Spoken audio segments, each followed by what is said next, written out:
Assalamualaikum warahmatullahi wabarakatuh. Kembali lagi di channel Asna Mariatul bersama saya Asna Mariatul Kiptiah. Kali ini kita akan membahas materi pembelajaran kelas 5, tema 1 organ gerak hewan dan manusia, subtema 2 manusia dan lingkungan, pembelajaran 1 dan 2 bersama dengan Ibu Asna Mariatul Kiptiah. Sebelumnya jangan lupa klik subscribe dan juga nyalakan tombol notification supaya aku lebih semangat bikin video yang lain. Nah, anak-anak, perhatikan kedua gambar berikut. Kegiatan apa yang terlihat pada kedua gambar? Kegiatan pada gambar manakah yang membutuhkan lebih banyak gerak organ tubuh? Kemudian, kegiatan pada gambar manakah yang lebih menyehatkan tubuh? Di antara kedua kegiatan tersebut, bersepeda merupakan kegiatan yang membutuhkan lebih banyak gerak organ tubuh, yaitu kaki. Agar dapat berjalan, sepeda harus dikayuh oleh kaki. Dengan bersepeda, maka organ gerak tubuh kita, terutama kaki, dapat bekerja sebagaimana mestinya. Organ atau alat gerak pada tubuh manusia ada 3. Yang pertama adalah rangka atau tulang. Rangka atau tulang merupakan alat gerak pasif. Artinya, rangka atau tulang hanya dapat bergerak dengan bantuan otot. Tulang memiliki 3 bentuk, yaitu pipi, pendek, dan pipa. Selanjutnya, yang kedua adalah persendian. Persendian berfungsi menghubungkan tulang satu dengan tulang yang lain. Dalam tubuh manusia, setidaknya ada 200 tulang yang saling berhubungan. Maka dari itu, persendian memiliki fungsi dan peranan yang sangat penting dalam proses terjadinya gerakan. Kemudian, yang ketiga tentu saja adalah otot. Otot merupakan jaringan yang terdapat di dalam tubuh manusia yang berfungsi sebagai alat gerak aktif. Sebagai alat gerak aktif, otot membantu tulang sehingga menghasilkan suatu gerakan tubuh. Tanpa adanya otot, tubuh manusia tidak akan bisa bergerak karena ototlah yang bisa membuat tulang bergerak. Selanjutnya, kita akan membahas tentang tulang sebagai alat gerak. Perhatikan ya anak-anak, ada 2 orang remaja yang sedang bermain sepak bola. Bermain sepak bola dilakukan dengan banyak gerakan, terutama berlari. Bermain sepak bola membutuhkan kecepatan dan kelincahan dalam mengejar, menggiring, menendang, dan melempar bola. Hampir semua bagian tubuh aktif bergerak. Tubuh yang dapat aktif bergerak menandakan otot, tulang, dan sendi bekerja dengan baik. Gerak tubuh manusia sangat dipengaruhi oleh organ gerak, yaitu otot dan tulang. Sama seperti tubuh manusia, tubuh hewan juga dapat bergerak karena adanya otot dan tulang. Nah, hasil kerjasama antara organ gerak tersebut menghasilkan gerakan yang disebut sebagai sistem gerak.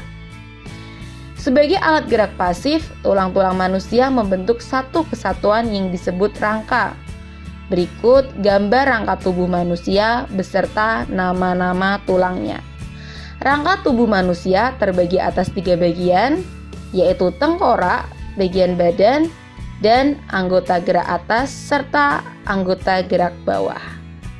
Nah, yang pertama adalah tengkorak. Kemudian yang kedua, tulang rahang bawah. Perhatikan ya adik-adik, tulang leher. Kemudian tulang selangka. Tulang belikat.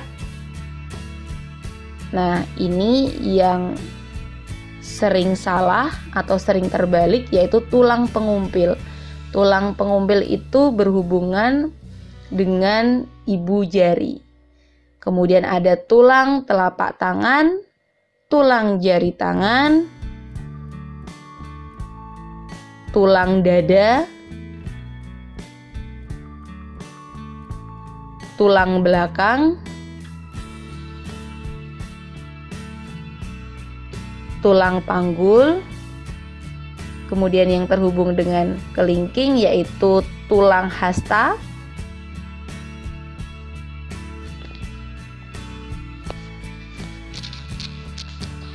selanjutnya tulang paha, tulang tempurung lutut. Nah, ini yang sering kebalik juga ya. Yang belakang, yang kecil itu adalah tulang betis, dan yang di depan yang lebih besar ukurannya adalah tulang kering. Serta yang terakhir adalah tulang pergelangan kaki. Nah, tadi kita sudah membahas tentang bersepeda.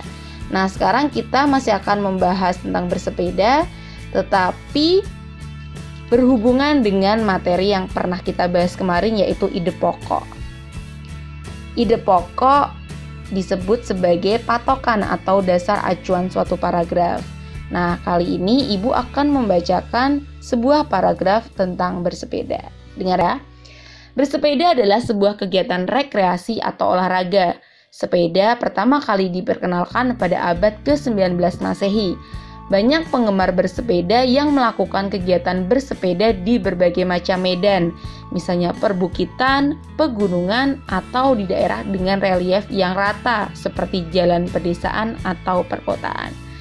Nah, di sini kita diminta untuk menentukan ide pokoknya. Kita lihat dulu per kalimatnya. Kalimat yang pertama, bersepeda adalah sebuah kegiatan rekreasi atau olahraga.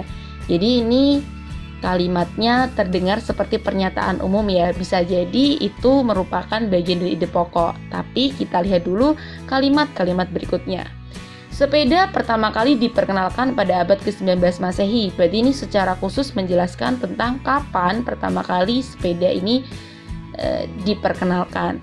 Kemudian kalimat selanjutnya, banyak penggemar bersepeda yang melakukan kegiatan bersepeda di berbagai macam medan. Ini juga sudah khusus ya, membahas tentang kegiatan bersepeda di berbagai macam medan. Bahkan kemudian kalimat yang terakhir itu secara khusus menjelaskan tentang jenis-jenis medan-medan itu, begitu ya. Jadi di sini kita dapat menyimpulkan bahwa ide pokoknya itu berada pada awal paragraf atau disebut sebagai paragraf deduktif.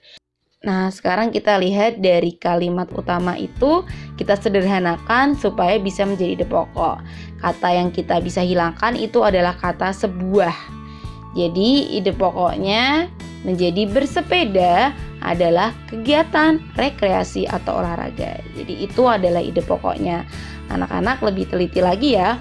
Nah, tadi kita sudah membahas tentang pembelajaran IPA dan juga bahasa Indonesia. Sekarang kita ke materi yang terakhir yaitu SBDP tentang membuat sampul buku.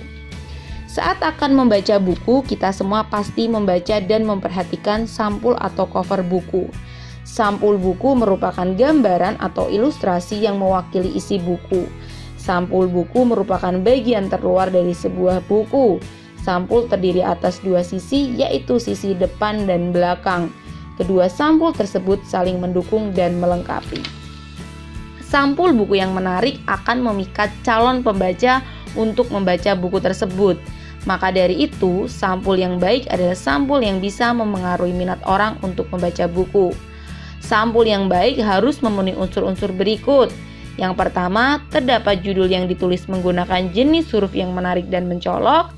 Kedua, terdapat kalimat penjelas judul yang singkat dan mudah dipahami. 3. Terdapat nama penulis buku. 4. Terdapat identitas penerbit buku. 5. Menyertakan gambar yang menarik. 6. Terdapat sinopsis buku pada sampul sisi belakang. Dan 7. Terdapat identitas buku pada punggung buku. Nah, itu tadi adalah materi tentang subtema 2, pembelajaran 1 dan 2. Semoga bermanfaat ya. Kita kembali ke video yang lainnya. Wassalamualaikum warahmatullahi wabarakatuh.